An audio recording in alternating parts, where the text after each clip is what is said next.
We have already started studying fission systems, but what we would like to do today is study the theory on how nuclear reactors function. So we are going to go through a period of theoretical investigations, and along this line, the audience is going to become privy to the secret of the nuclear age, how we get a self-sustained chain reactions to be established, and how we can have a design of any fission system. Later on, before the end of the summer session, we are going also to study how fusion systems would be also functioning. So along this line, we share the screen and go to our web page, and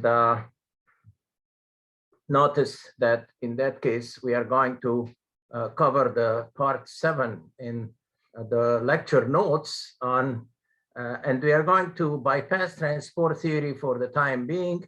We'll go directly to learn how neutrons interact with materials in general, and establish the concept of the cross sections that describe to us how neutrons interact with matter. Why? Because neutrons are used to fission the heavy nuclides. That would include the fissile elements like uranium-235, an odd numbered mass number isotope 235, plutonium-239, uranium-233, neptunium-237. Whenever it's an odd number, the discoveries of Enrico Fermi were such that any zero energy neutron, even if it doesn't have any kinetic energy, just adding a neutron to the nucleus of those heavy fissile odd numbered mass number capital A isotopes causes them to fission. And this is the basis of fission systems in general. So you find that when neutrons interact with matter, it can be through many different processes. The neutron can scatter off the nucleus. Notice that the neutron, being a neutral particle, does not see the electronic cloud, which is negative around the nuclei. So it is a direct interaction between the neutron and the nucleus itself. That is in contrast to electromagnetic radiation. We've seen in the chapter on the interaction of gamma rays with matter that in that case, a charged particle or a neutral particle interact with the electronic cloud, the Compton scattering, the pair production, and the photoelectric effect are all atomic phenomena in general. The probability of interactions between the nuclides and the neutrons is quantum mechanical in nature, and somehow it goes against our intuition how the interaction can go. Our knowledge about it has been compiled into a combination of theoretical investigations as well as empirical investigation. And this is described by what we are going to describe today through a Gedanken experiment. The Gedanken experiment from German means a thought experiment of the concept of the cross-section. So we consider that the interaction between the neutron and the nucleus is an interaction through an area that is that the neutron sees of the nucleus itself. So we describe it in terms of what we call the cross-section of the nucleus. This is the cross-section of the nucleus for the isotope plutonium-239. Notice it's an odd numbered isotope, and you notice that in that graph we are showing that cross-section, the area. The units of the cross-section is an interesting name here, the Born.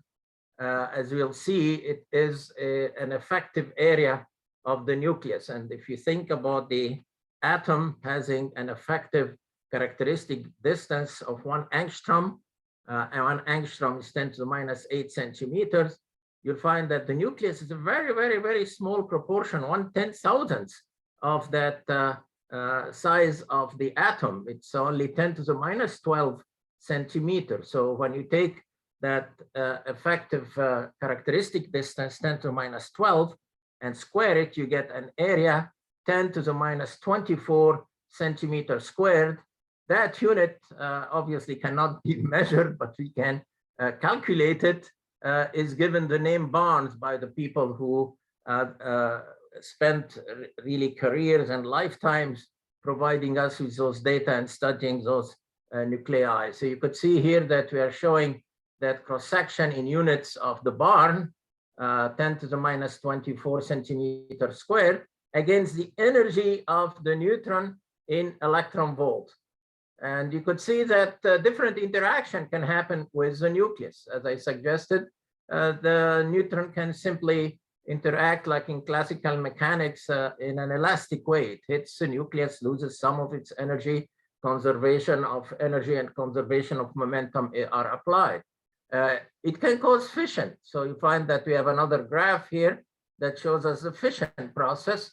It can be captured by the nucleus and not lead to any emission of radiation. In inelastic scattering, it can be captured by the nucleus and electromagnetic radiation emitted. If you join together or combine those different graphs for the different interactions, we get what we call the total cross-section, shown as the graph at the top of all these interactions following the arrow in that case. Something interesting in that graph that we discover immediately is that the cross-section for the total cross-section for plutonium-239 is primarily the fission cross-section. You could see the fission cross-section here, and this is the total cross-section, that it is higher to lower the energy of the neutron. See, it's very high here, 1,000 barns, where when the neutron energy is say 0.1 electron volt, but it is lower at only maybe 10 barns when the energy is 10 million electron volts. So it goes against intuition. You would think that, oh, a high energy neutron is more capable of fissioning the nucleus. Not so. The interaction is quantum mechanical in nature.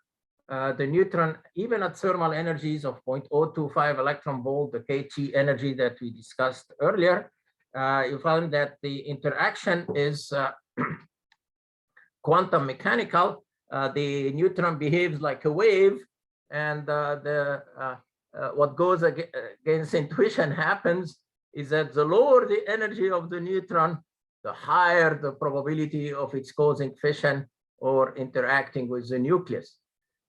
So that was the genius of Enrico Fermi when he built the Chicago pile #1. He reduced the energy of the neutrons by letting them interact with the nuclei of graphite.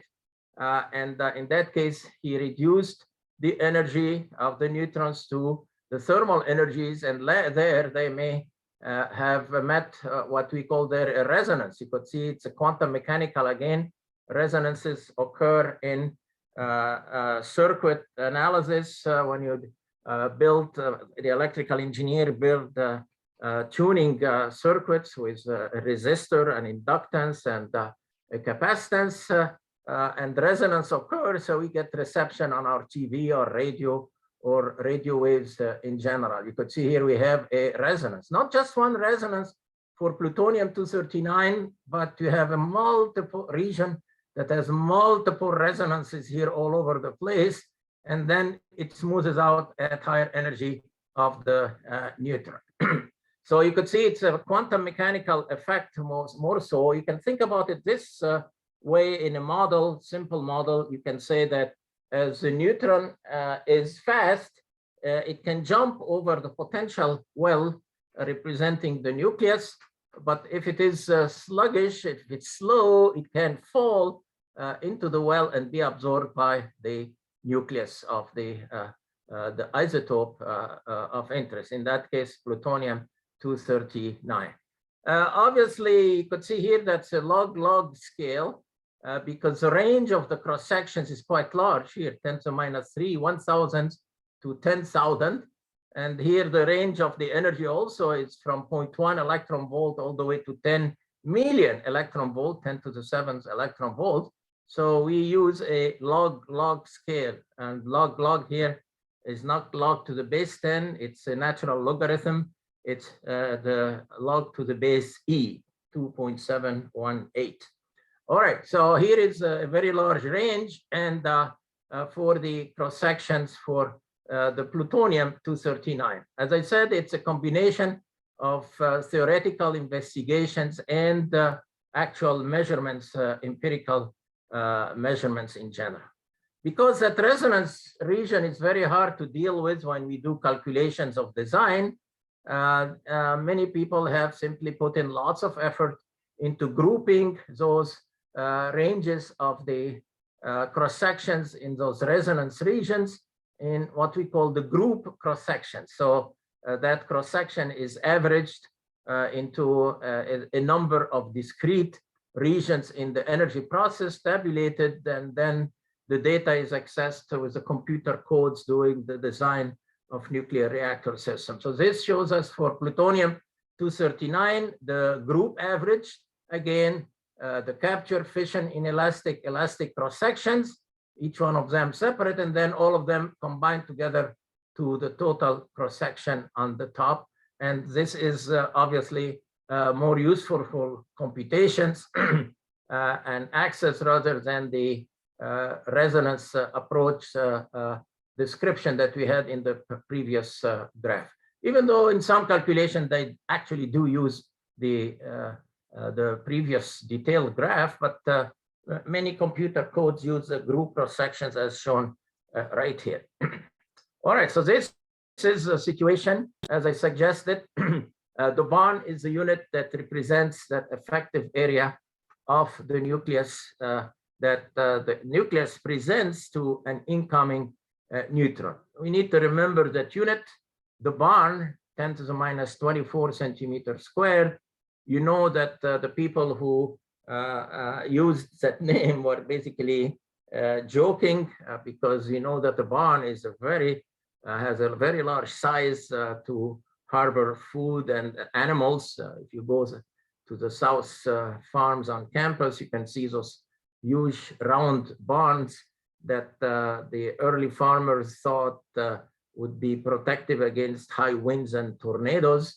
And they gathered their information in what's called the barn book. It's a report by the Brookhaven National Laboratory where those studies and those measurements were done. And the designation is BNL 325. You can find it at the library in general. All right, so we know now that the neutrons interact with an effective area of the nucleus. So let us get into more detail and use this effective area to calculate important quantities that are needed in engineering computations and designs of nuclear systems in general. And the microscopic cross-section is an important quantity in the calculation of power production from nuclear fission systems. And we describe that by how many fissions occur per unit time, per unit volume. And this is designated as reaction rate density. So our goal today is to derive an equation for what is the reaction rate density if we have a measurement of those cross sections that we have mentioned right there. So in that case, we conduct, as I suggested, a Gedanken experiment. We assume that we have a beam of neutrons, and let's say it's a beam, so it has a velocity vector v interacting with a target here of any material that contains different nuclei, not atoms, but nuclei of an atom. Now, two interesting parameters come into play here is when you take the number density of the neutrons in the beam, or how many neutrons you have in the beam, and multiply it into the velocity of the beam, of the neutrons in the beam, you get a quantity that is now neutrons per centimeter cube multiplied by centimeter per second. You'll find that you get units of number of neutrons per centimeter squared per second, which represents the number of neutrons crossing a unit area, centimeter squared, per second. And that product NV is an important quantity. Obviously, it's a vector because we are using here a directional beam. And in that case, we call this the beam intensity. So I, the beam intensity, is the number density of the neutrons in the beam multiplied by the speed, which also represents the kinetic energy, half mv squared, of the neutrons in the beam. Now, those neutrons are going to interact with the nuclei in the target. And let us have a representation of these neutrons in the target as having their own number density, capital N. And how do we calculate that number density, capital N? We calculate it from Avogadro's law. And we suggested earlier that a form of Avogadro's law is one that takes not G, the mass of the material that we are considering, but the density of the material. Say, if instead of using, you're saying I have 1 gram of uranium-235, I can say that, oh, the density of uranium-235 is 18.95 gram per centimeter squared. And we get ourselves here a modified form. Remember, modified form of Avogadro's law, which would be the density of the material divided into the molecular weight multiplied into Avogadro's number gives me the number density, or the number of nuclei or atoms, in fact, of the material in the isotope of, or a material of density rho. So you could see here that we have two number densities: the number density in the neutrons represented by small n, and the number density from Avogadro's law, if you know the density and what is the molecular weight of the material, capital N, in the target itself. If we take the thickness of the target as x, small x, and the area of the target as capital A, the area multiplied into the thickness gives me the volume of the target. With that information, we can start now seeking what we are trying to derive here from our thought experiment, the reaction rate density. We ask ourselves a question: how many interactions, fissions, or scatterings, or absorptions my material is going to undergo with that target that I know has a number capital number density capital M, and I know the intensity of the beam of neutrons is neutrons per centimeter squared per second. The reasoning comes in this way. Again, it's a thought experiment. It's a theoretical experiment, a paper experiment, if you want to call it. That reaction rate density is going to be proportional to several parameters. First, the larger the area of the target here, the larger the reaction rate density. So I'll say here that the reaction rate density is proportional to the area of the target. That's very obvious. It's also going to be proportional to the thickness of the target. The thicker the target, the more interaction between the neutrons in the beam and the neutrons in the target are going to be. So I write here that R is proportional to the area multiplied into the thickness. It's also going to be, the reaction rate density is going to be higher. The higher the density or the number of neutrons per centimeter cube in the beam. So I write that it is proportional also to the neutron density in the beam.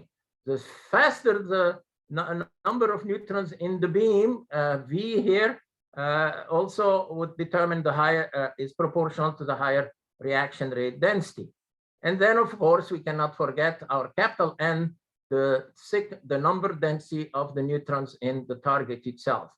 And these are 5 parameters here that I can think of would be affecting that reaction rate density. But for now, it's if you take the units, you'll find that it should be reactions per unit time. So the reaction rate in that case, capital R here, is proportional to A, the area, X, the thickness, N, the number density of the beam, capital N, the number density of the nuclei in the target, and V, the speed of the neutron.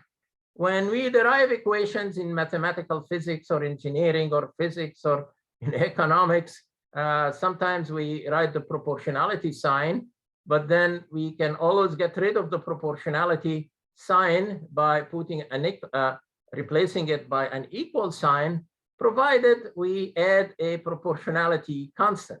So let's do this. Let's replace my proportionality constant, but by an equal sign, and add a proportionality constant here that is chosen to be the Greek sigma.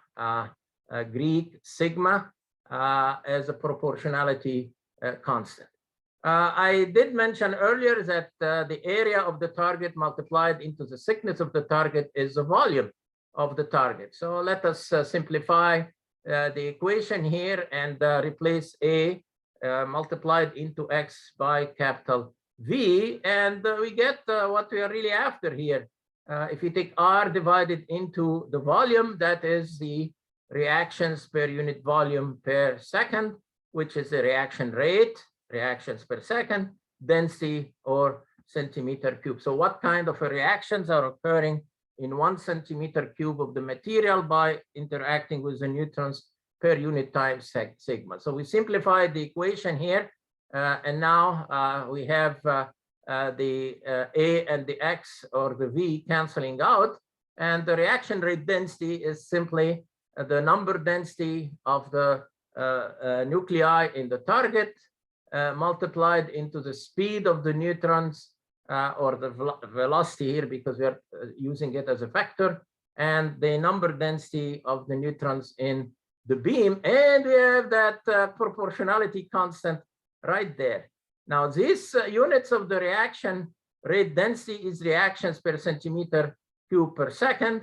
So if we take that reactions per centimeter cube per second and divide it into N, V, and N, and then write the units for N, these are neutrons per centimeter cube, the units for the velocity, centimeter per second, the units for the number density in the target nuclei per centimeter cube, you'll find that the units cancel out, and that sigma here has units of centimeter squared. Oh, well, this is now recognized as an effective area of the nucleus in centimeter squared, or of course, since it's a very, very tiny amount, 10 to the minus 12 centimeter squared, we can describe that as in the units of the bond. So this is why we call this proportionality constant the cross-section, and displayed in our measurements for different materials as the cross-section for the different interactions. And then when we add them all together, we have the total cross-sections for the interaction of these materials. At some point, we'll show you how to access that data. It's available to us in different databases, and in the parlance of the information age, these are called data warehouses. And when we go and try to access them, we would be doing what, again, in the parlance or the terminology of the information age, we call this data mining for those data. All right, now the intensity of the beam has been defined as NV, the neutrons per centimeter squared in the beam, multiplied into the velocity in the beam in centimeter per second. So we suggested that would have units of neutrons per centimeter squared per second, and this is what we call the beam intensity. It represents physically the number of neutrons crossing a unit area of the target per unit time. And in that case, you find that that sigma represents basically a microscopic cross-section of each one of those nuclei in the target. And you can think about it as being the reaction rate density that we define, divided into the beam intensity, divided into the number density in the beam. And then again, it has units of centimeter squared. And as a reminder, we use the unit of the Bond as 10 to the minus 24 centimeters squared.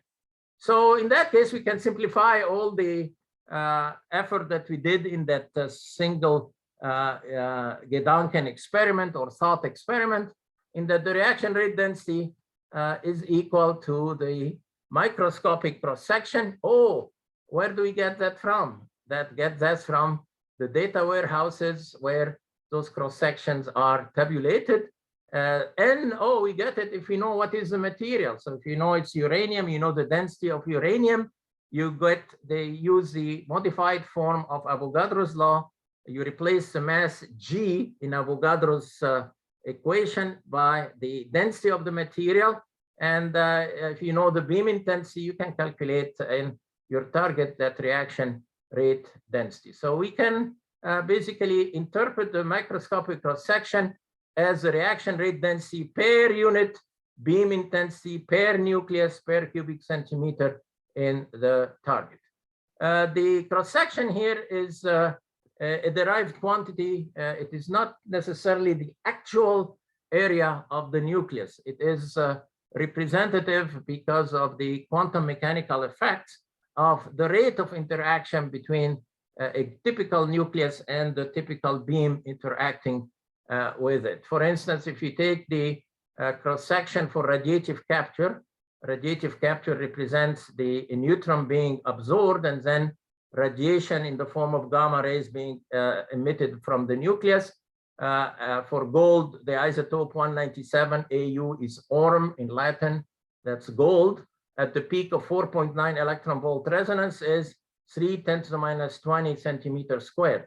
Whereas if you calculate the actual geometric area of the nucleus, it's a different quantity, slightly less here, 1.9 × 10⁻24 centimeters squared. So you notice that the reaction cross-section is much greater than the physical cross-section of the nucleus.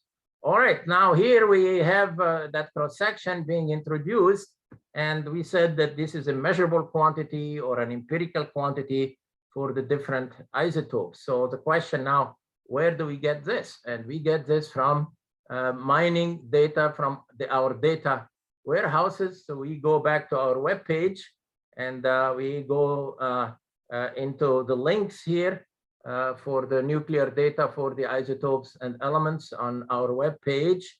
That's an internal link. It takes us to the periodic table of the elements. We have studied that before, and to our famous chart of the nuclides.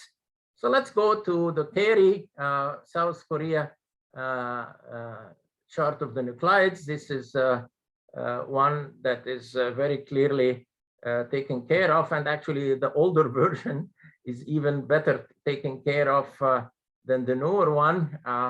It contains more accessible information.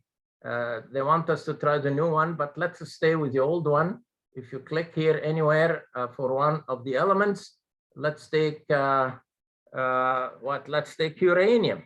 So if you take uranium here, we've done that before, you find that it gives me information about the naturally occurred isotopes of uranium, the human-made isotopes, artificial isotopes, and let us go to uranium-235. We have accessed that table before in getting information maybe about the atomic mass, 235 atomic mass units, and we also got information about its mode of radioactive decay, alpha decay to thorium-231, and the energy of the decay. Wonderful. But notice here another piece of information, NXS. That stands for neutron cross-section. And if we access this, we get the neutron cross-sections for uranium-235 that we alluded to in our derivation right now.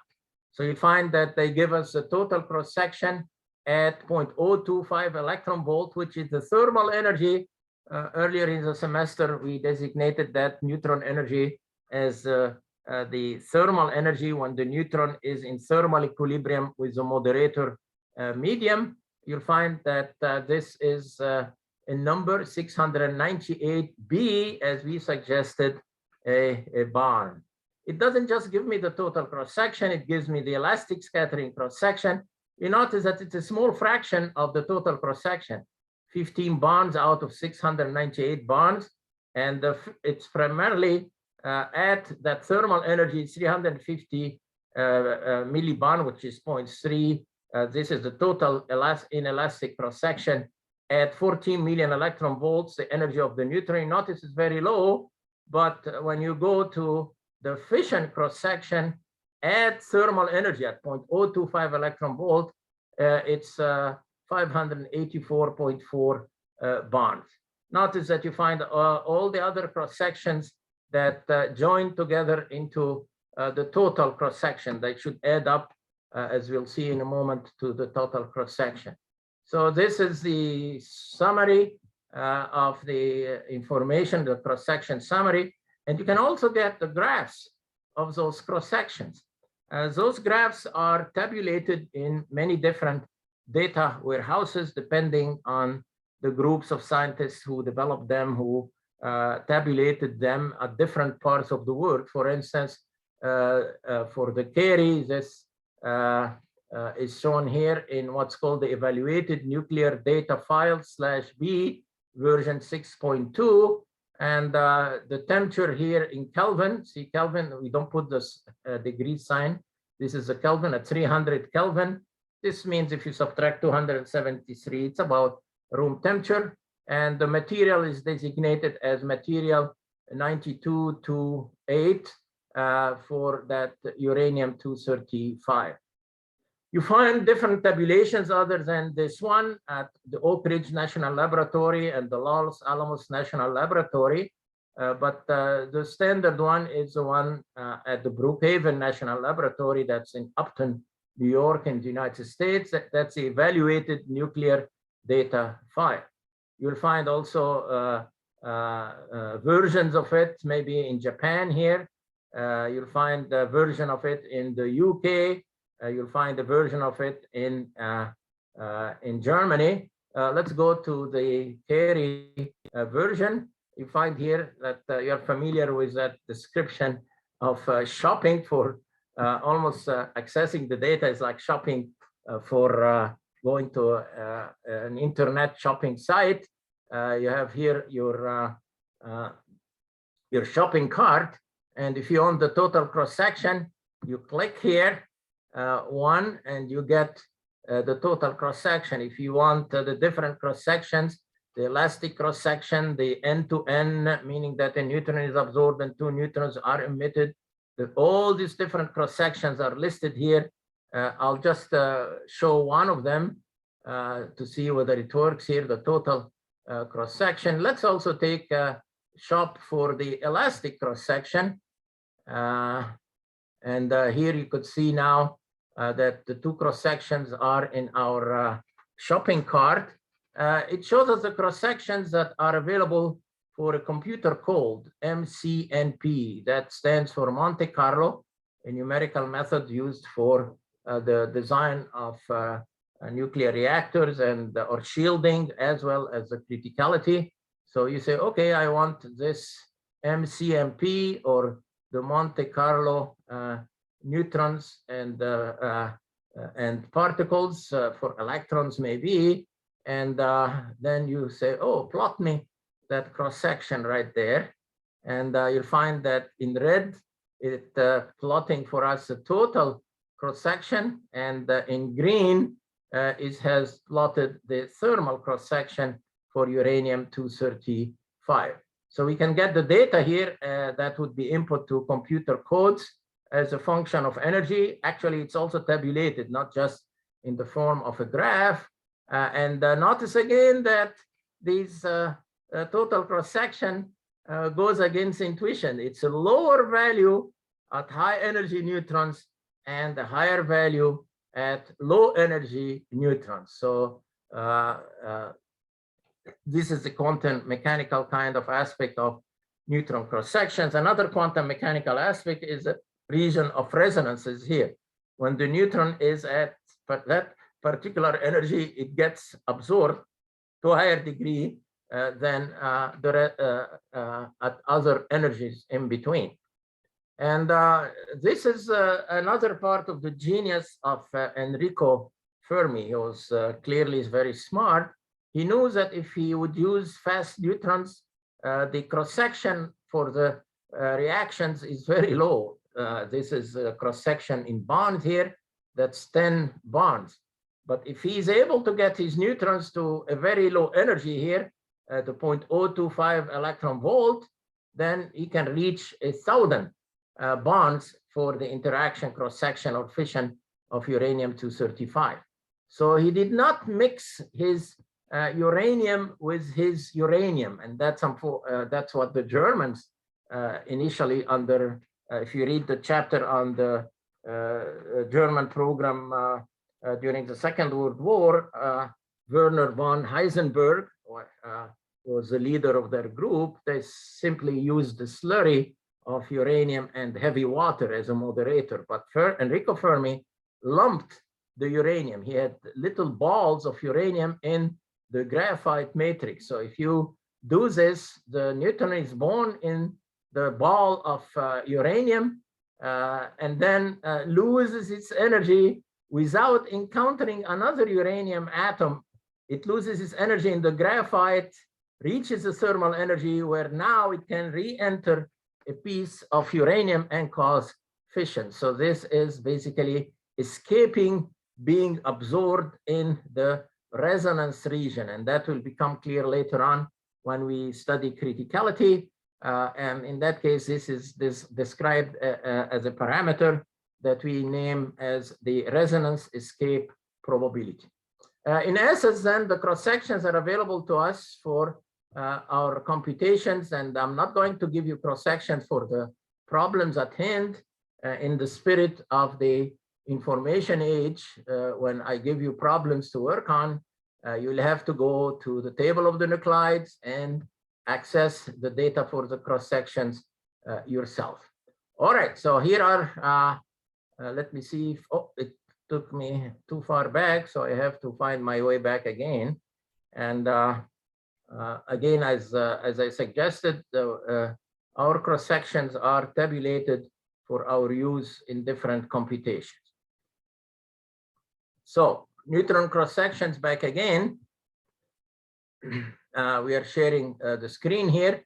If we can access a neutron cross-section for a given reaction for a given isotope, we can determine the reaction rate density.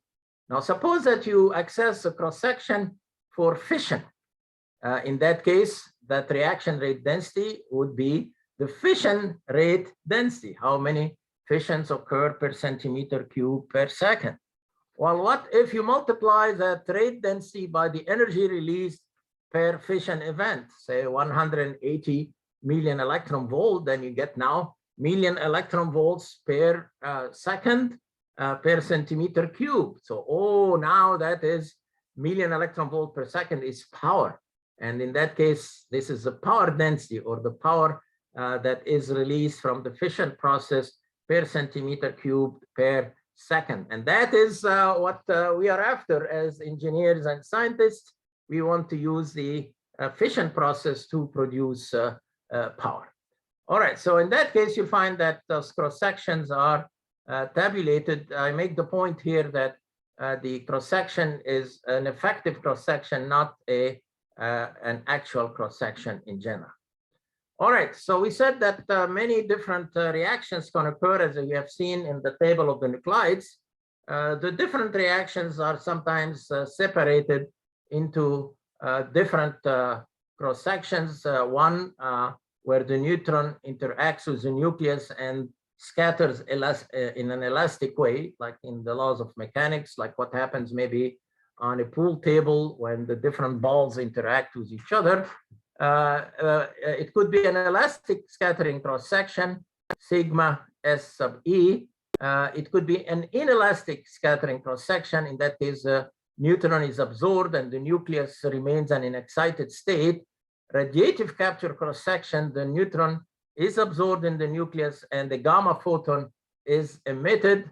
And the fission cross-section is when the neutron is absorbed and causes fission, particularly in the fissile isotopes, the odd-numbered isotopes, uranium-235, plutonium-239, uranium-233, neptunium-237, and so on.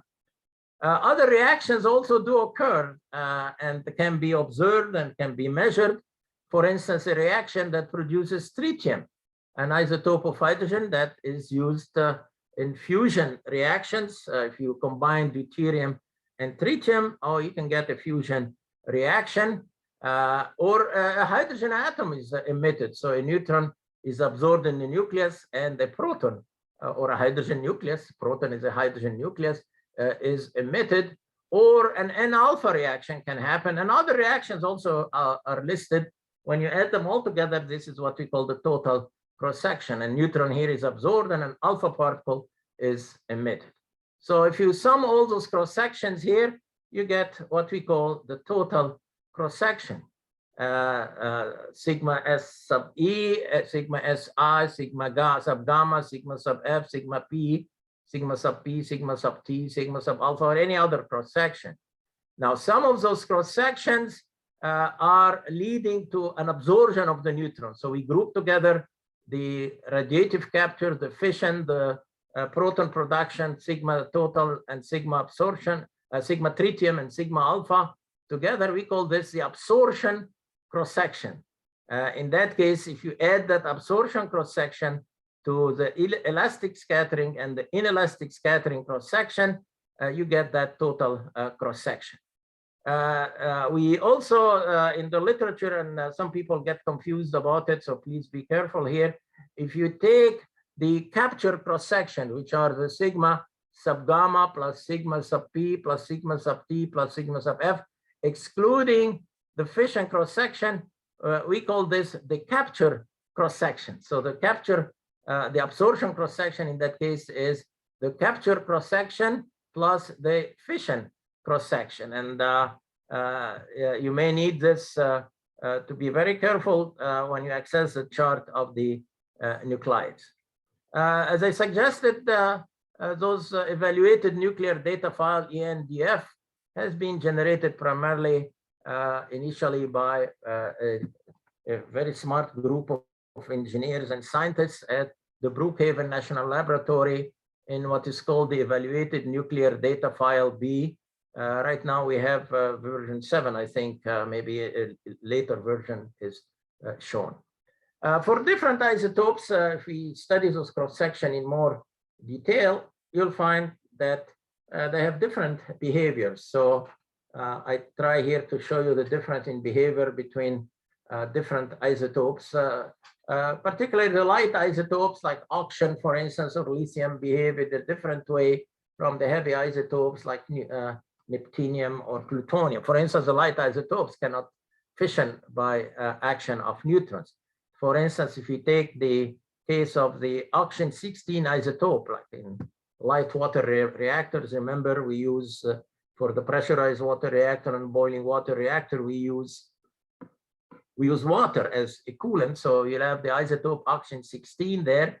You'll find that it doesn't have interactions with neutrons below about, say, 3 million electron volt, but beyond 3 or about around 4 million electron volts, million electron volt of energy of the neutrons, you start seeing inelastic scattering cross-section and alpha reactions, N sub P, a hydrogen atom, N sub D, N alpha, and so on, and even an N-to-N reaction, N to N, meaning the neutron is absorbed and 2 neutrons are emitted. So that would be at neutron energies at 17 million electron volts. So you could see that the behavior of the light elements is different than the heavy elements. Even the heavy elements, fission is hard to occur unless you have an odd-numbered isotope.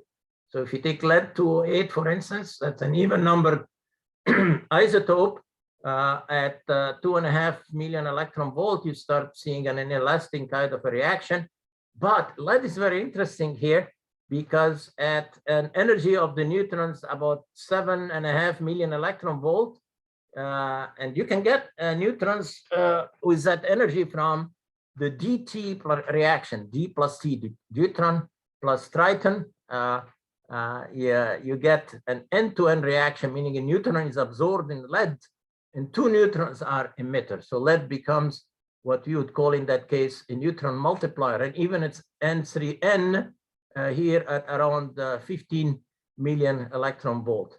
Fusion reactions can produce energies in the range of, say, 14 million electron volts. So you could see that lead can be used as a neutron multiplier in designs of future fusion reactors, because we need an excess number of neutrons as we burn the neutron, the deuterium plus the tritium.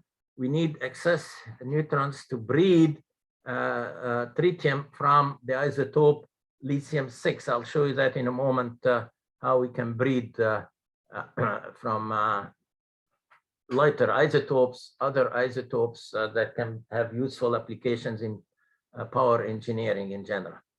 This is the actual neutron reactions in uranium-235. You could see, I've shown the plutonium-239 because we have an important resonance here in that region at low energy of the neutrons. The same behavior occurs in uranium-235. You could see here, this is the resonance region. This is the thermal region.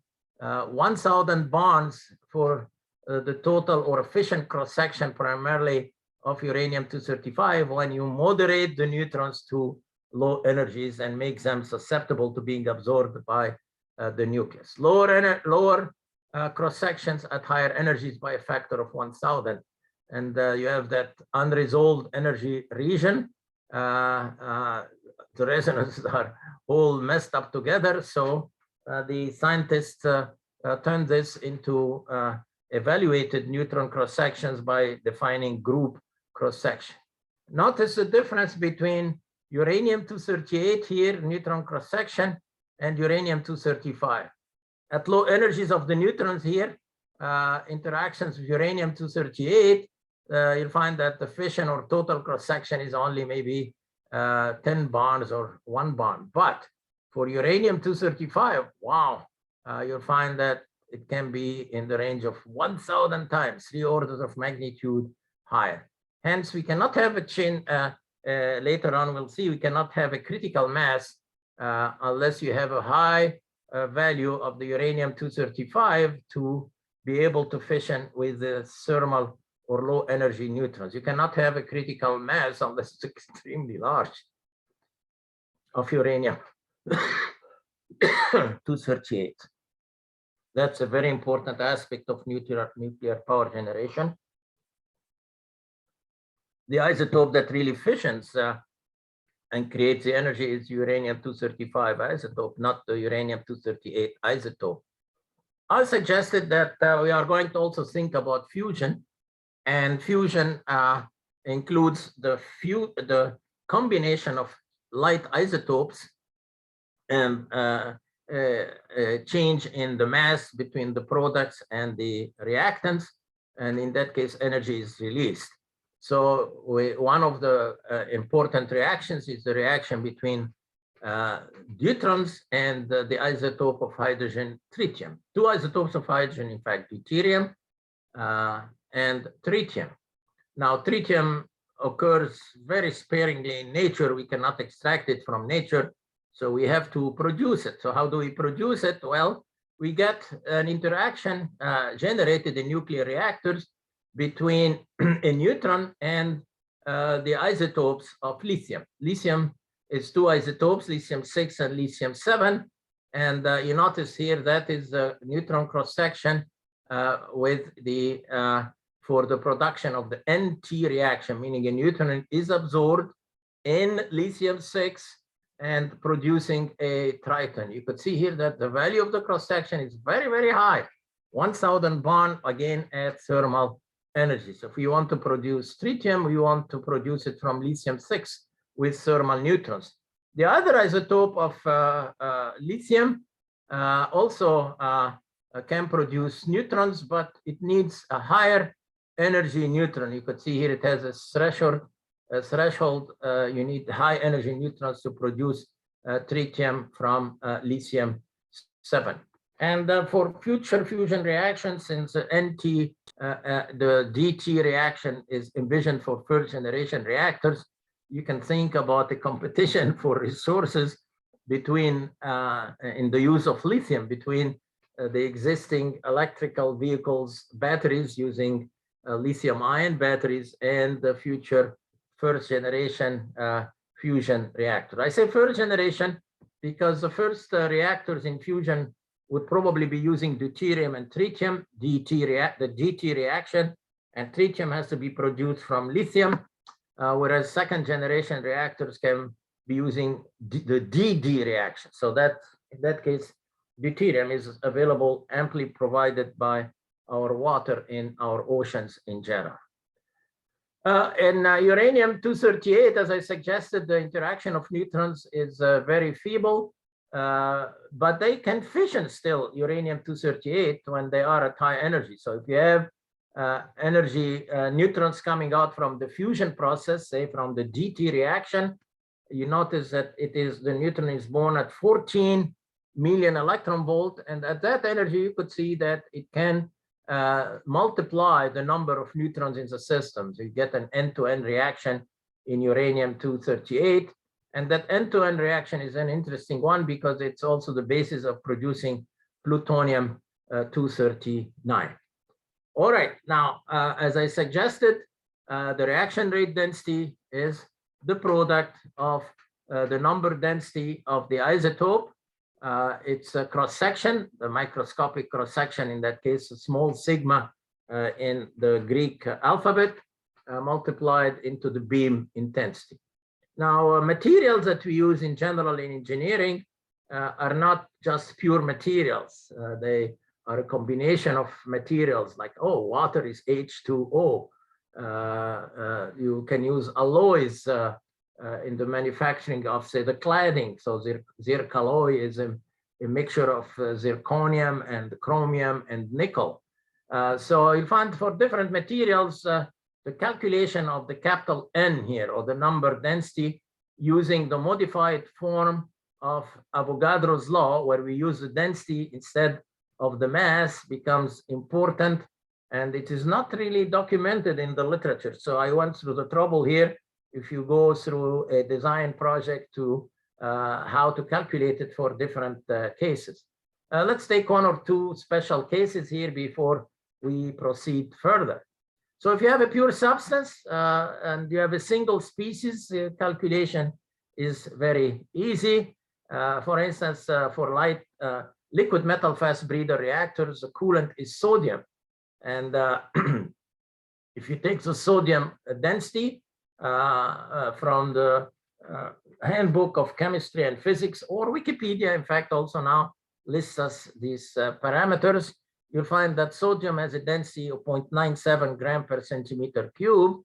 And we know that the molecular weight of sodium is 22.99 gram per mole, or a atomic mass unit. So what is the number density of sodium? It's very simple. You apply that simple modified form of Avogadro's law, where instead of G, the mass, you use the density. If you use the density, you get immediately atoms or nuclei per centimeter cube.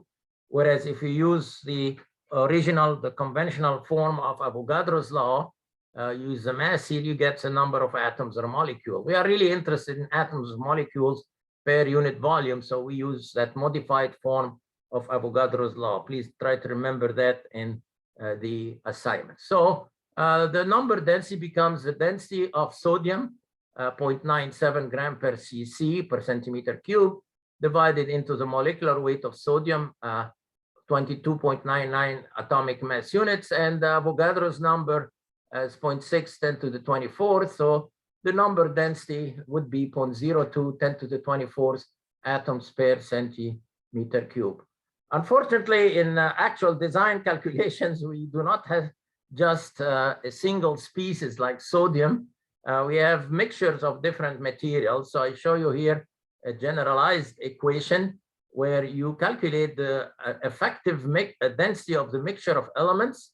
You seek the atomic weights of the constituent elements, and then you calculate the number densities for each one of the elements separately by simply using that factor here, the number of atoms of the element divided by the atoms or molecules in the mixture. So let us, for instance, calculate the number densities for the molecules in a composite material. Oh, water, H2O.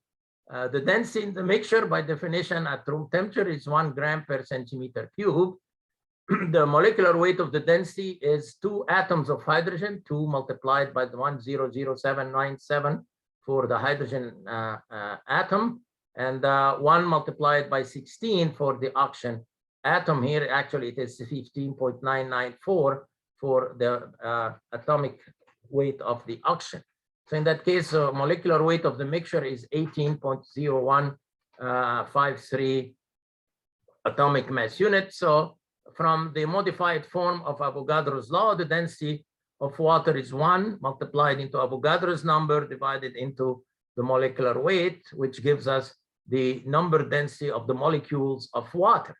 But each molecule of water contains 2 atoms or 2 nuclei of hydrogen. So you take that number density for the water multiplied into 2 to get the number density for the hydrogen. And obviously the number of oxygen in a molecule of water is equal to the number for the molecules of water. So that is the same as in H2O. Let's take another example of composition, the isotopic composition. For instance, you get boron 10. Boron has 2 isotopes, boron 11 and boron 10. Boron 10 is a very powerful absorber for neutrons. So it's used in the control rods, in nuclear reactors. It's used also in shielding against neutrons, and it's used in nuclear medicine for treating soft tissue tumors in the brain in particular.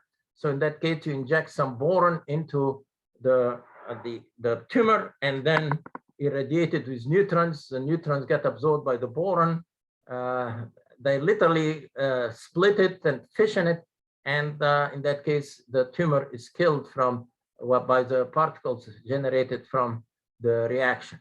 So if you have a mixture of boron, the boron itself has a density of 2.45 gram per centimeter cube. And the atomic percent of boron is 19.8% boron 10 and 80% boron 11. So the atomic mass of the mixture is 10% here, the 0.198 fraction of boron 10 plus the 0.802 fraction percent here of boron 11. So the mass of the mixture is 10.8. And we can deduce immediately that the number density of boron 10 is 2.4 gram, the density of boron multiplied into the Avogadro's number divided by the atomic weight of boron in general, the mixture of boron 10 and boron 11, and you can get the atomic number of atoms or nuclei per centimeter cube of boron 10 or boron 11. You can see the details here if you get involved in the calculation of mixed molecules and atomic abundance. For instance, boron carbide is used as a shielding element used in control rods and shielding against neutron radiation.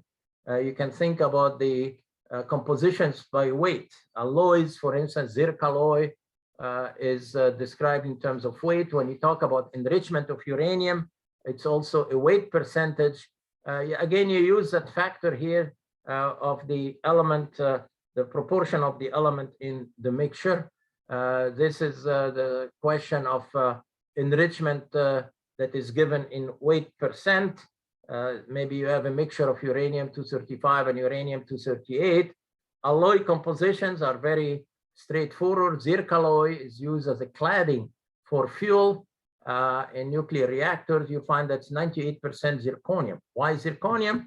Zirconium does not absorb neutrons appreciably and also has a very high corrosion resistant, but alloyed with chromium, iron, and tin. It's an alloy used in boiling water reactors and pressurized water reactors for the cladding containing the fuel. If you have an aqueous solution of, say, sulfuric acid and water, and in it you can dissolve some uranium, and in fact you can generate chain reactions, that could be simple too. And if you don't have a mass mixture, volumetric mixture, again you use that factor in which you determine what is the number of atoms in the mixture. It's a matter of, in fact, of using plain logic, but I give you examples here, and in case you get involved in some design calculation. Now, let us jump one step forward to give a meaning or a physical meaning to the equations that we derived so far. Now, if you take that microscopic cross-section, which has units of centimeter squared, and multiplied into the number density of the material, capital N. Remember, we had the product N sigma in the equation that we derived for the reaction rate density. You get yourself units of centimeter squared for the sigma, divided into centimeter cube for the number density using the modified Avogadro's equation. Or what is that? This is centimeter squared per centimeter cube. And in fact, what you have done is that you have summed all the cross sections in 1 centimeter cubed of the isotope of interest that you have, the fission cross section, the absorption cross section, the scattering cross section. But it has, when you take that N multiplied, the number density multiplied into the microscopic cross section, you get units of 1 over centimeter. And 1 over centimeter has units, of course, 1 over a length. So we'll come back to this in a moment. But when we sum all the microscopic cross sections per unit volume, you find that we try to name this a macroscopic cross section. And in that case, we use a Greek sigma, capital sigma, again, rather than the small cross section, the small sigma in Greek, the Greek alphabet. The small sigma is what we call the microscopic cross section, and the capital sigma is what we call the macroscopic cross section. The fascinating thing is that those cross section, when you have different elements like hydrogen and oxygen in water, they sum up for the different elements in a linear way. For instance, you take the N1 and the sigma 1 for the oxygen, you add it to the N2 and sigma 2 for the hydrogen, and the two of them together give you the sigma for the cross section for the water in general. In a simple way, then, the macroscopic cross section is defined as the sum of the microscopic cross sections per centimeter cube of the material that we have. So let us take an example here, a numerical example. If the scattering cross section for uranium-238 can be calculated as that 0.6, the density divided into the molecular weight multiplied into the sigma. Now here, that equation is a very simple one to use when you get your sigmas in bonds, and then Avogadro's law itself has 0.6 10 to the 24, so the 24th power. So the 10 to the 24th power and the 10 to the minus 24 in the sigma cancel out. And that's why when I write in the notes, Avogadro's number, I write it at 0.6 10 to the 24th because it cancels out with the, usually the N is multiplied into the cross sections in bonds, and you get a very simple equation, 0.6 rho divided into M sigma.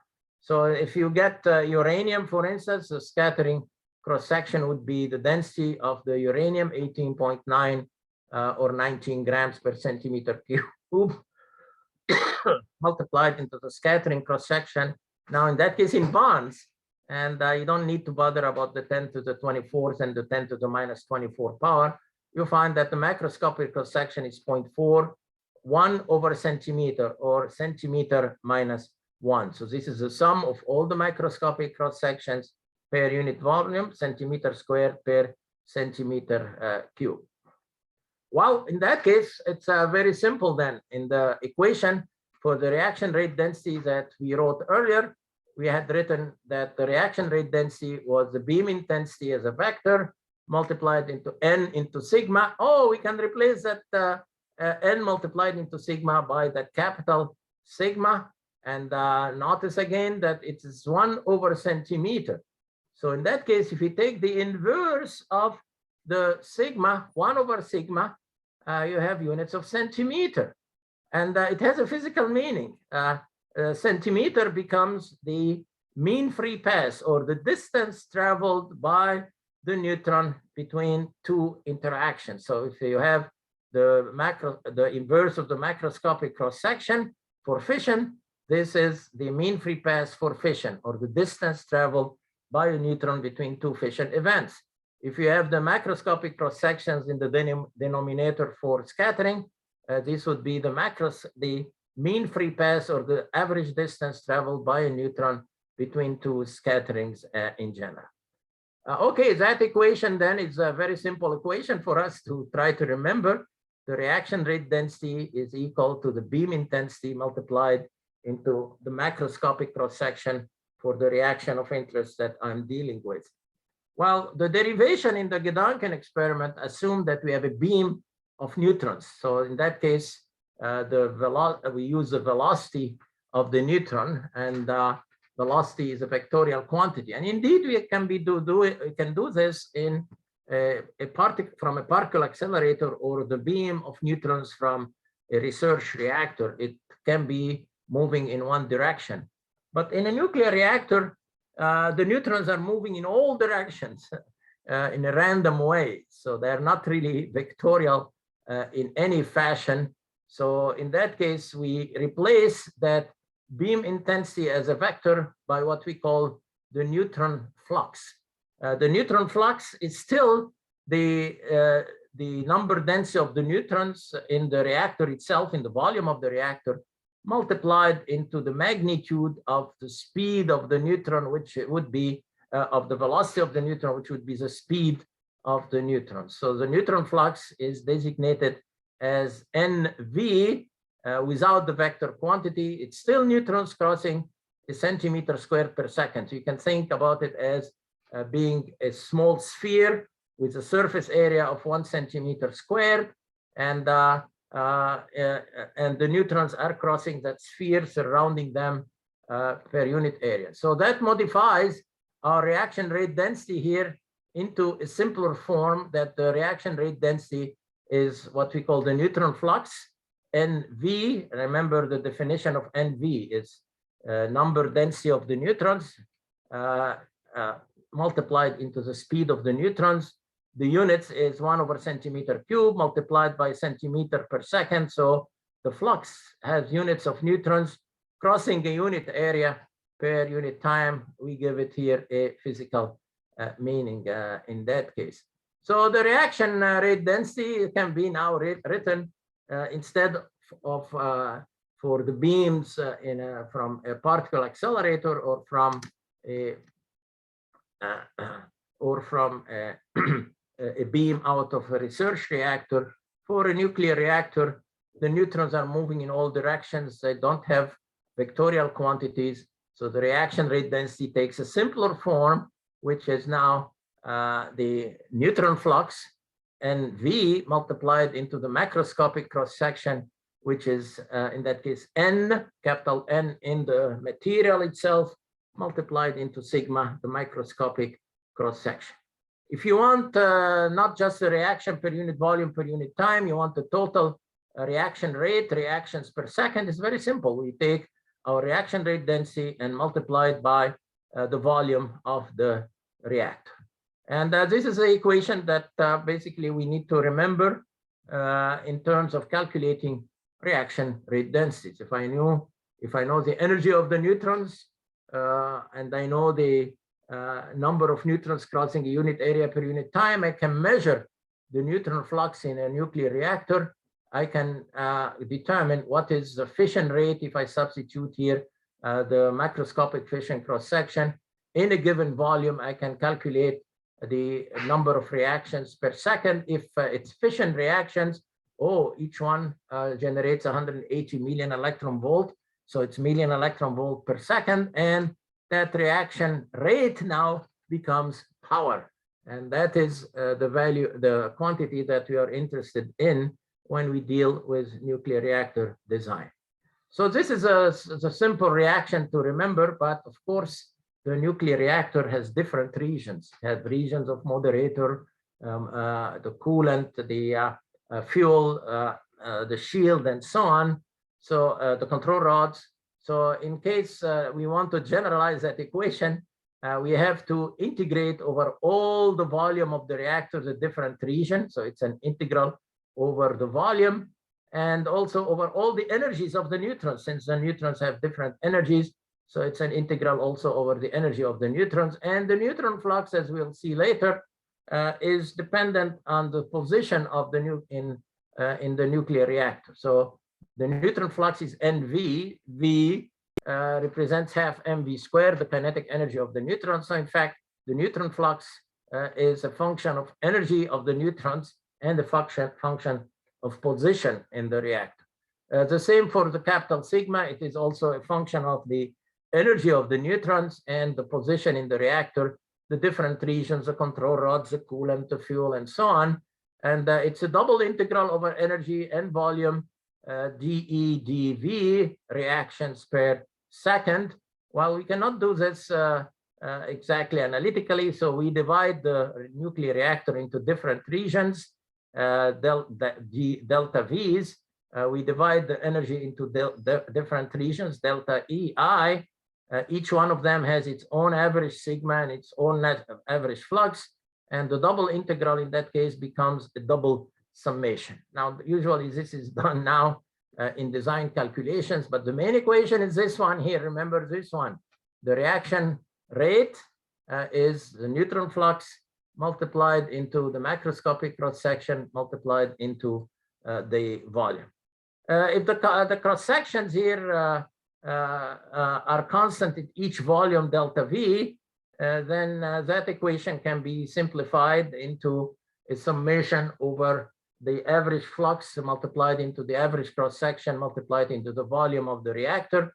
And some people like to replace that double summation here by the inner product format that's used more or less in quantum mechanics. So we have a way here to estimate the rate of reactions, different reactions, given the data from the data files, data warehouses where we go and mine for the data for the cross-section. So I'll give you an assignment today where you are going to go and mine for the data for the cross-sections from the table of the nuclides. We suggested that neutrons are not just used in the fast region. We get them to thermalize. As they thermalize, they come into thermal equilibrium with the material in the moderator and the coolant. So in that case, the thermal equilibrium implies that they get basically a Maxwellian distribution since they're in thermal equilibrium with the medium. And we know from thermodynamics that a Maxwellian distribution is described in that format if it's in the form the number of neutrons per centimeter cube having different velocities v basically is proportional to v squared, and then you have an e to the minus half mv squared divided into kt. The thermal effects here appear in the kt, the Boltzmann constant, and capital T, the Kelvin temperature. So you find that neutrons at different temperature of operation of the reactor would have different speeds or different speeds here because I'm not showing the vector format. This Maxwellian distribution, if you remember from your thermal classes, is normalized over all the neutron velocities. So we integrate that equation over all dV, all the speeds of the neutrons. I'm using velocities here interchangeably, but we know it's a speed. You basically integrate it to the total number of neutrons. And remember, T here is the Kelvin temperature, 273 plus the degrees Celsius.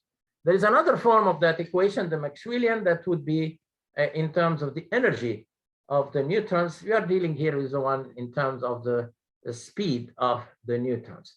So in that case, you'll find that at different temperatures here, you'll find that the neutron will be affected in its speed. So we need to adjust the cross sections that we get at 0.025 electron volt kinetic energy, the thermal energy, according to the temperature at which we are operating our reactor. A reactor at room temperature would have a behavior different than a reactor operating, say, at 200 or 350 degrees, where power is produced from PWRs or BWRs.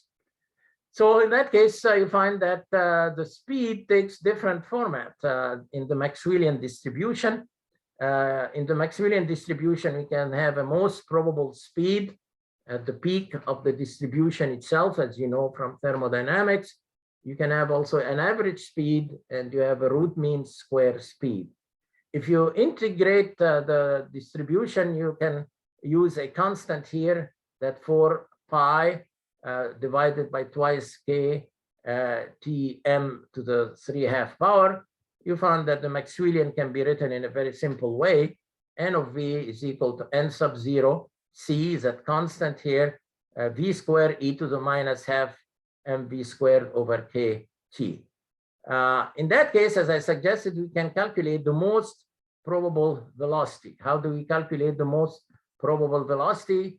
We take the point in the Maxwellian distribution at the maximum, and that happens when the slope dnv by dv is equal to 0. So if we take that simple equation here and take its derivative, dnv by dv, we have two terms. We have one in v here and one in half mv squared. So we take the first term by the derivative of the second, and the second term by the derivative of the first, and equate that to 0, and then solve for v, and that would be the v that is the most probable velocity. You find that the most probable velocity in a Maxwellian distribution is the square root of twice kt over m. And the interesting thing, and this applies to the molecule of a gas in a room or an internal combustion engine or in a fire or in a nuclear reactor. The neutron energy that corresponds to those most probable velocities, I have the square root of twice kt over m, just substitute that most probable speed, gives you the most probable energy, half mv sub m sub p squared. Oh, it gets that kt. And that's why in the chart of the nuclides, we were listing the cross sections at kt. So these are neutrons at the most probable speed in the Maxwellian distribution. And those neutrons at that energy, the 0.025 electron volt, are designated as kt neutrons. They are thermal neutrons, totally thermalized in thermal equilibrium with the moderating medium. The most probable energy is different than the most from the average neutron kinetic energy, because now the neutrons have 3 degrees of freedom and each one of them is half kt. So 3½ kt would be the average neutron kinetic energy. Let's not confuse the two description of the energy of the neutrons.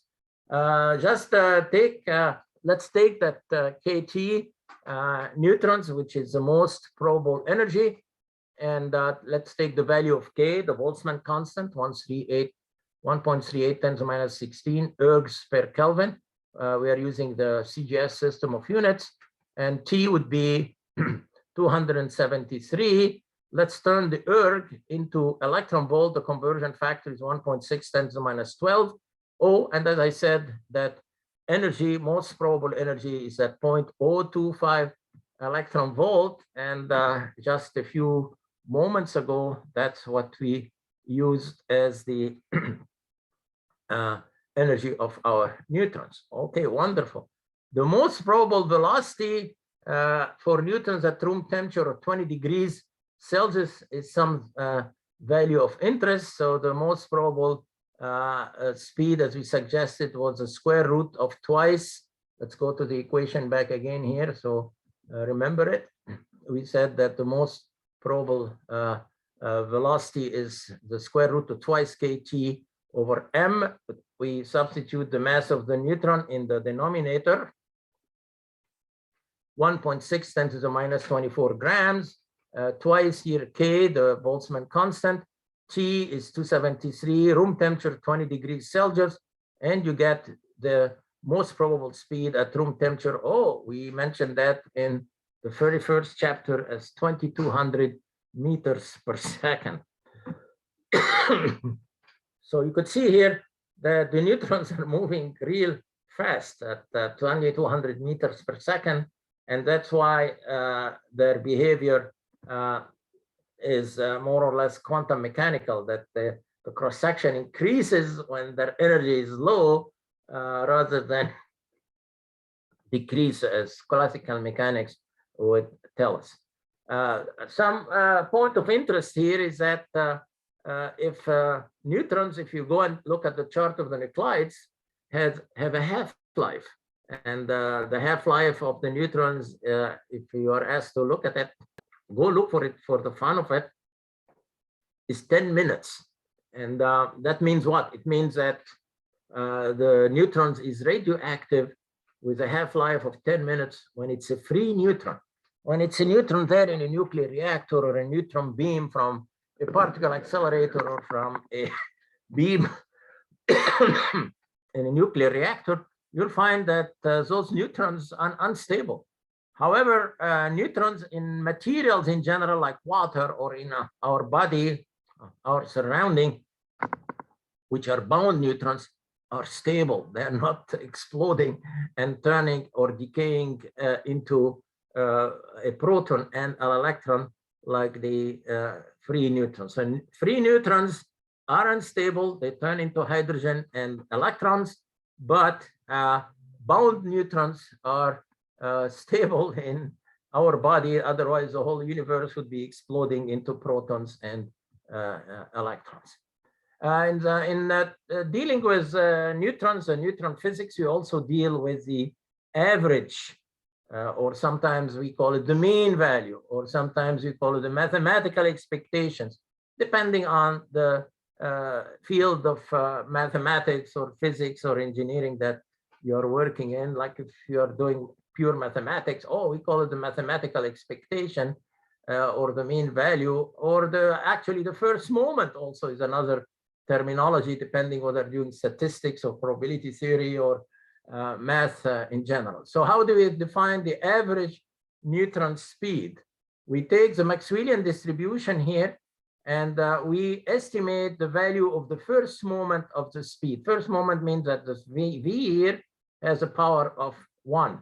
If it's had the speed of 2, if it's v square, we call that the second moment of the speed. And you normalize your distribution in estimating every mean value or expectation, a mathematical expectation, by normalizing to the normalization of the distribution that you have.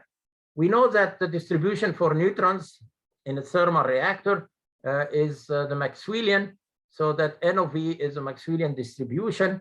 If you integrate it over all speeds, it gives you that N sub 0, that I said, the total number of neutrons.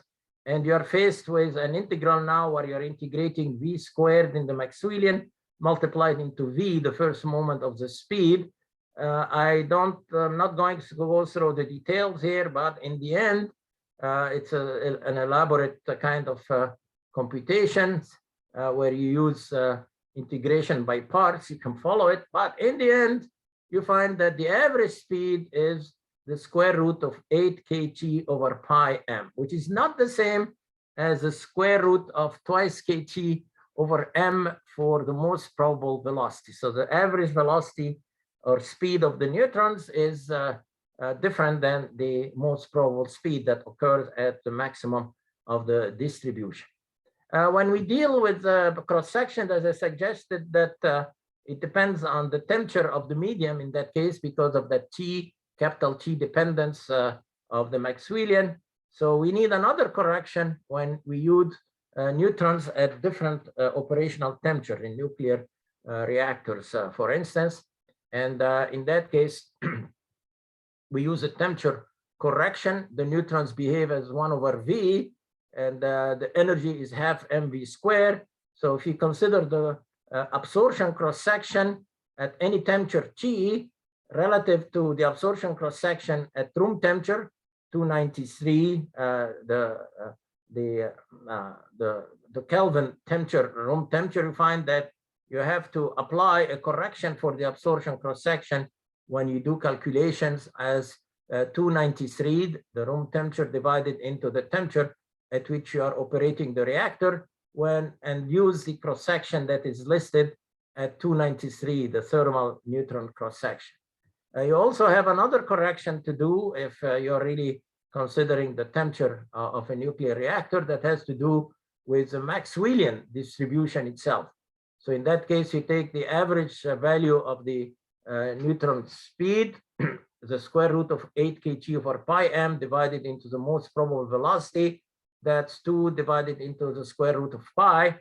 So in general, the temperature cross-section is that we take the temperature from the chart of the nuclides and correct it by the square root of pi/2 for a Maxwellian correction, and another correction 293 over capital T, the Kelvin temperature at which you are operating your system. Let's take an example to see how this is done. Let's take gold. Gold has two isotopes. One is gold 197 and one is gold 198. Their absorption cross sections at room temperature 20 degrees, which is 273 plus 20. For the 197 is 99 bonds, but at for the gold 198 is 26,000 bonds. So it's much higher for that isotope in general. So we use gold in the form of gold foils to measure, in fact, the neutron flux in nuclear reactor. You get a gold foil inserted into the core, then you measure its activity, and you can tell what is a neutron flux. But the neutrons interact with the 197 isotope, and in that case, the absorption cross-section corrected for the Maxwellian and temperature is 83 bond for the 197 isotope, and when you apply it for the 198 isotope, oh, it's 21,946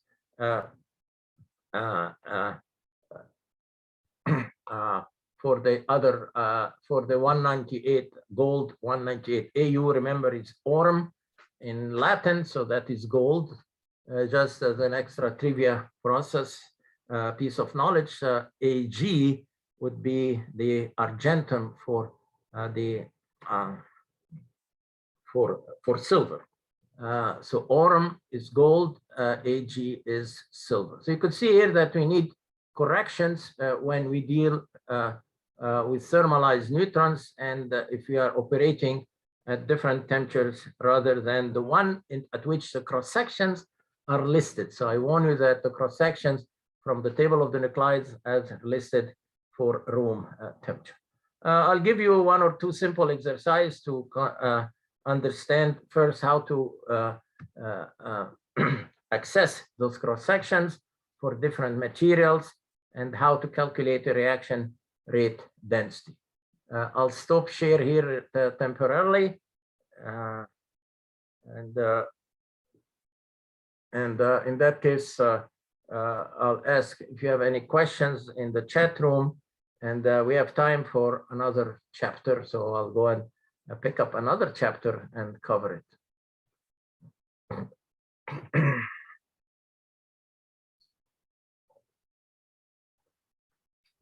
All right, so no questions, so we don't waste our time, especially in the I don't know whether I'm still sharing. I want to make sure I'm sharing.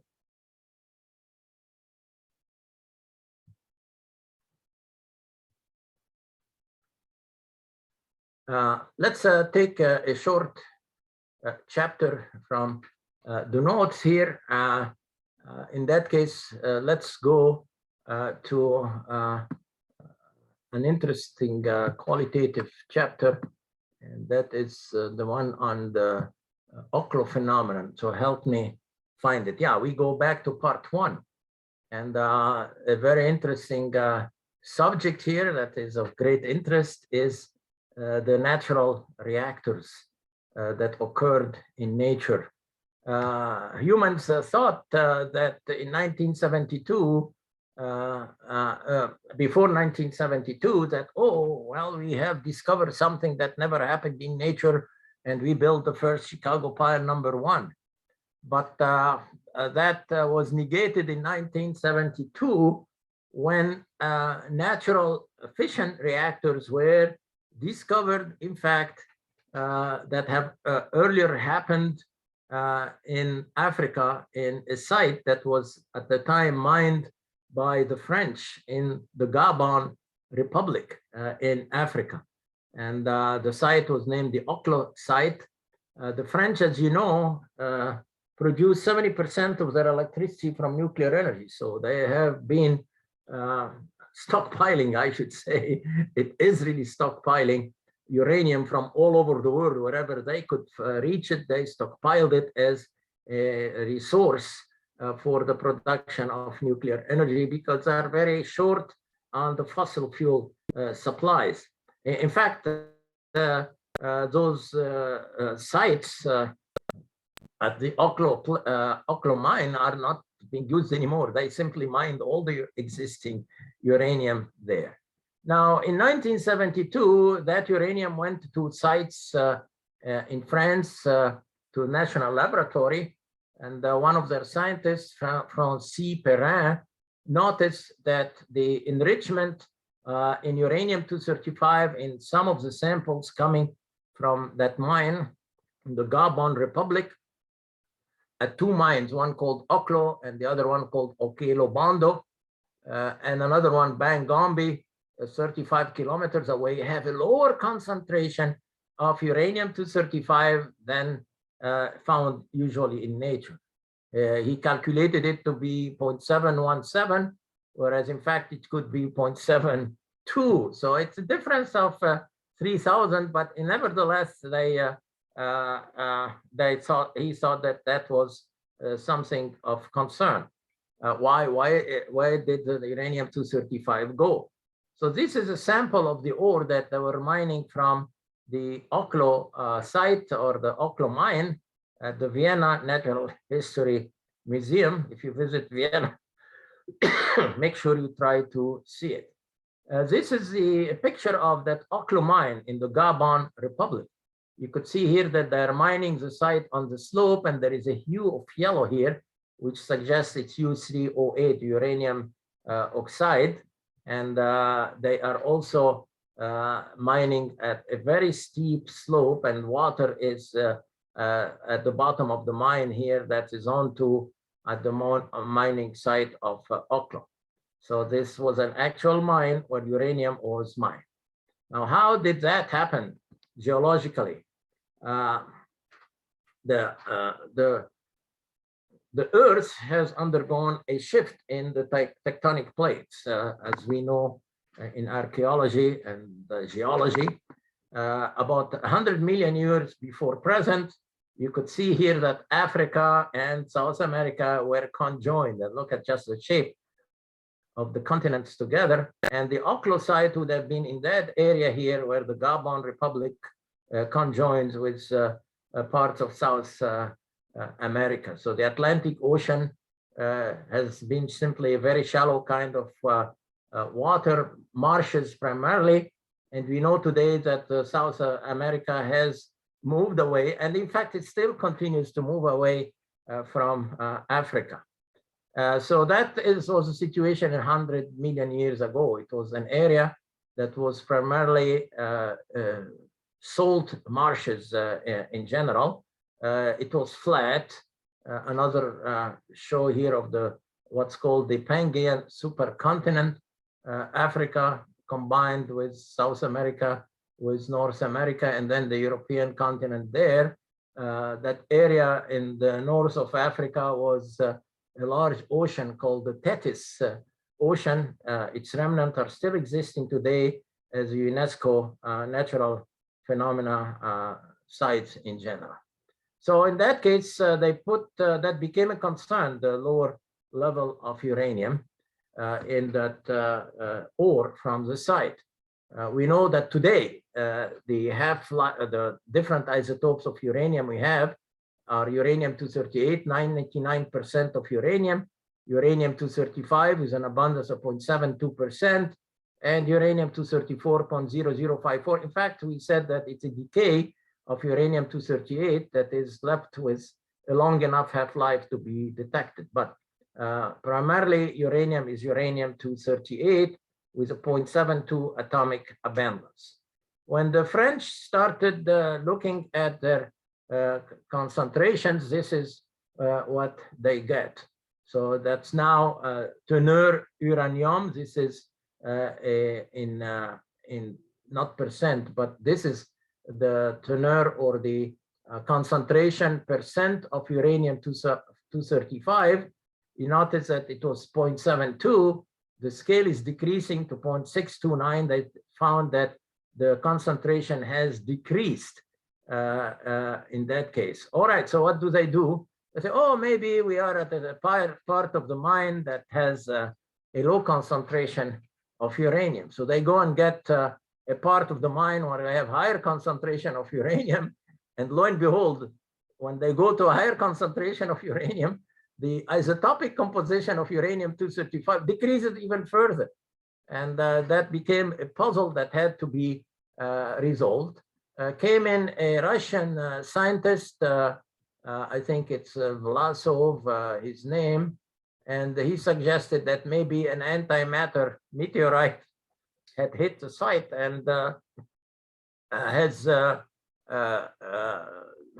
fissioned that uranium-235. So Vlasov, a Russian scientist who had advanced a theory explaining the Tunguska event in Siberia about 100 years ago as being caused by an antimatter meteorite impacting the Earth.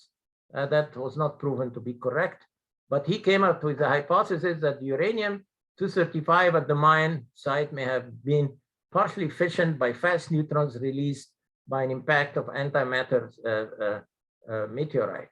You'll find that graph here at the physics library in some of their microfiche. That's what I obtained with doing research with a student.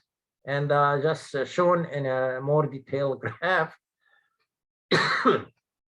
The Europeans, as you know, use a comma instead of the period that we use in the United States.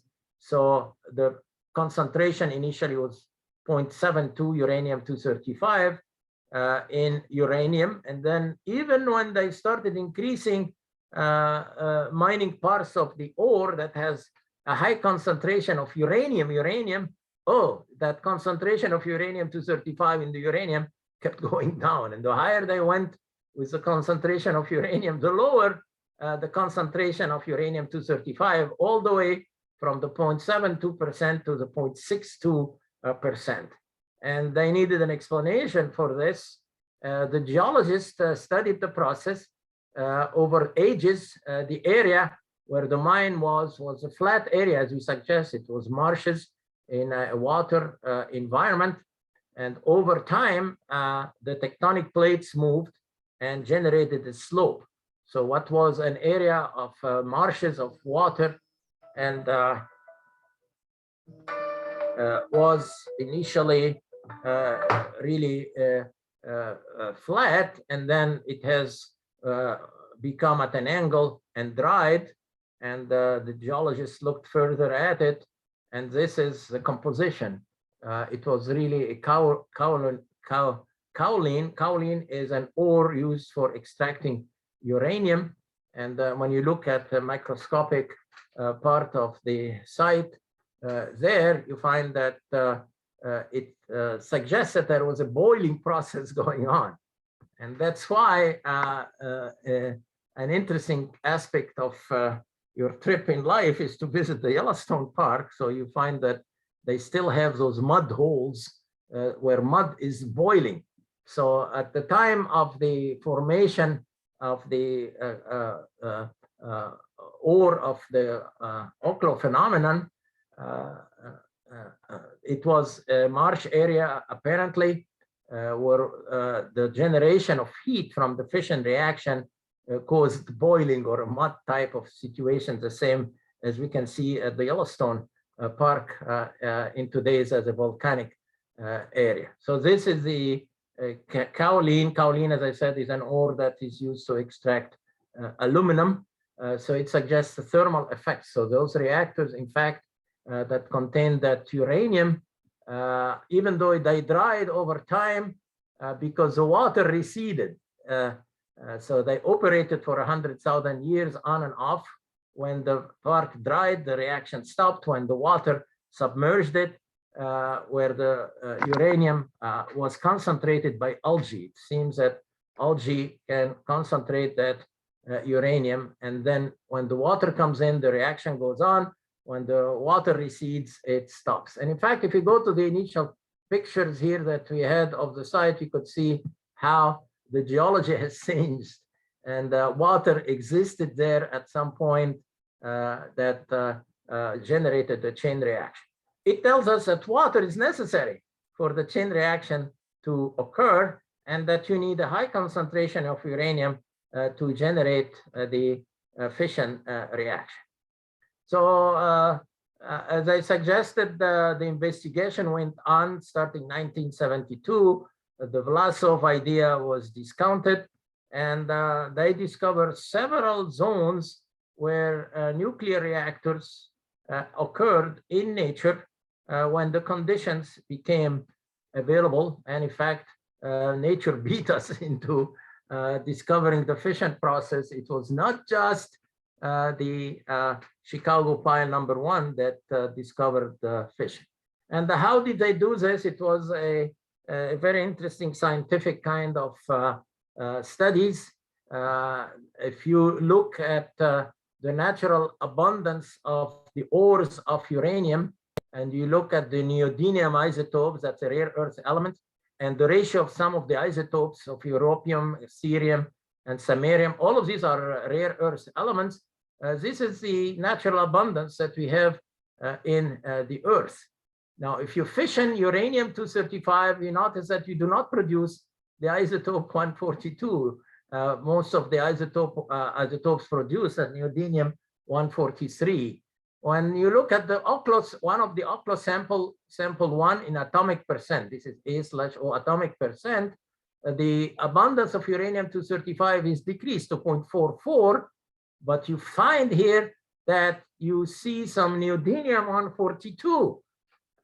If you correct that sample for the natural element, the natural abundance here, you find that, in fact, the OCLOS sample did not occur in a natural way from the time where a supernova created the heavy elements that the Earth is constituted of, but in fact, it happened from the fission process, no doubt about it. You could see here that the neodymium-142 in the sample is very, very small compared to and closer to when fission occurs rather than without fission. So the decision is that now we know that it was not an antimatter meteorite like Mr. Vlasov suggested, but it was under conditions on the slope where water became available and then dried of 16 regions. 1, 2, 3, 4, 5, 6 of them shown here, discovered eventually at the OCLOS site, and they discovered even more on some neighboring sites. This is an actual picture of one of those nuclear reactors here, and you could see the size of it is quite large here. This another gentleman here by the same site, and if you come closer, this is where that outcropping at the OCLO natural reactors. So the interesting thing is that 1.7 billion years ago, the chain reaction occurred in nature, and nature beat us into discovering fission energy. The interesting thing is that at that time, the abundance of uranium, since it has decayed over let's say 2 billion years, from about 4% to 0.72% that we have today. So this is amazing in that the sense that If you study back the chapters on the light water reactors, the pressurized water reactor, and the boiling water reactors, we do increase the intentionally increase the abundance or the enriched uranium to the 3 to 5% to reach, in fact, the same level as existed 4 billion years ago without our being aware of the situation earlier. An interesting aspect of the reaction, the chain reaction that occurs, is that a neutron is absorbed in uranium-238. It produces plutonium-239. The 239 produced here decays into neptunium-239 with a negative electron emitted and anti-neutrino. The neptunium-239 decays emitting an anti-neutrino, a gamma photon, and turns into plutonium-239. Over the ages of the Oklo phenomenon, the plutonium-239 has been emitting an alpha particle. So if we add this to the equations, plutonium becomes basically a catalyst, neptunium-239 a catalyst, uranium-239 a catalyst. So under the conditions of the Oklo phenomenon, a neutron was added to uranium-238, and eventually whatever does not fission from uranium-235 turns back into uranium-235. So this is an interesting case of catalysis that happens in nature in general. For those reactions to occur, we notice that the enrichment, the fissile to fissionable fuel ratio becomes important. At the time of the Oklo phenomenon, I suggested it was in the range of 4%. Today, we have it only at the level of 0.72%. And to look into the past, we can write an equation for the enrichment of uranium-235. We ignore the uranium-234 as a proportion of 235 and 238. Today, it is 1/140 or 0.72%. However, in the past, if we go back in time and calculate the number of uranium-235 to the number of 235 plus 238 atoms, this is the equation that we get. Epsilon here is the existing enrichment. So if you go back in time, in geological time today, it's 0.72%. But 2.1 billion years ago, before present here, in billion years, the enrichment, as I suggested, was 4%. And if it were 2.8 billion years, it was 7% in enrichment. So one condition for the existence of a chain reaction is the enrichment of the fuel here. And we'll come back to this later on in the semester to understand the criticality concept. It also depends on the moderating to fuel ratio. The moderation comes from water with in marshes areas at the time relative to the existence of uranium-235. And the third important factor, I'll come back to this concept later on, is what we call the critical size, how large the size of the reaction was. So if you start with a small amount of uranium, the surface to volume ratio of a sphere is 1/r, and you'll find that the neutrons can leak from the surface. If you increase the size, you contain those particles from increasing from the system. So three parameters there were important. And also we have to take into account the neutron poison effect in the sense that cadmium, boron, lithium, indium, and many of the rare earth elements also absorb neutrons. It gives us, the Oklo phenomenon gives us an idea about what happens to the fission products. And in fact, the fission products remained at the site itself. So that's good news for our future disposal of nuclear waste in general. And I bring to your attention something very interesting for the Indiana Jones among you. First, if the Oklo phenomenon happened on the side of Africa, there should be the same situation happening on the South African subcontinent. So somebody may put in some kind of effort in discovering where is that site. You can become very rich if you discover that site. In different parts of the world, in Canada, even in Colorado here in the United States and in the Czech Republic here, uraninite, another ore of uranium, you'll find that uranium-238 to 35 ratio is different than that 100 and 142. So is there, the question comes out, were there any other natural phenomena where uranium was produced in the past on Earth? There is a talk, there is a quote here by James Lovelock, an environmentalist. He talks about well, let me read the quote here as an end to the lecture. Bacteria could not have debated the costs and benefits of nuclear power. The fact that the reactors ran so long and there was more than one of them suggests that replenishment must have occurred and that the radiation nuclear waste from the reactor was not a deterrent to that ancient bacterial ecosystem. The distribution of stable fission products around the reactor site is valuable evidence to suggest that the problems of nuclear waste disposal now are nowhere so difficult and dangerous as basically people think. The Oklo reactors are a splendid example, let me finish this, of geophysical, what's called homeostasis. They illustrate how specific materials can be segregated and concentrated in the pure state and act of profound negantropy. Negantropy means not increasing entropy like the laws of thermodynamics, but basically reordering, going against entropy, negative entropy in itself, but also an invaluable subsystem of numerous geophysical processes.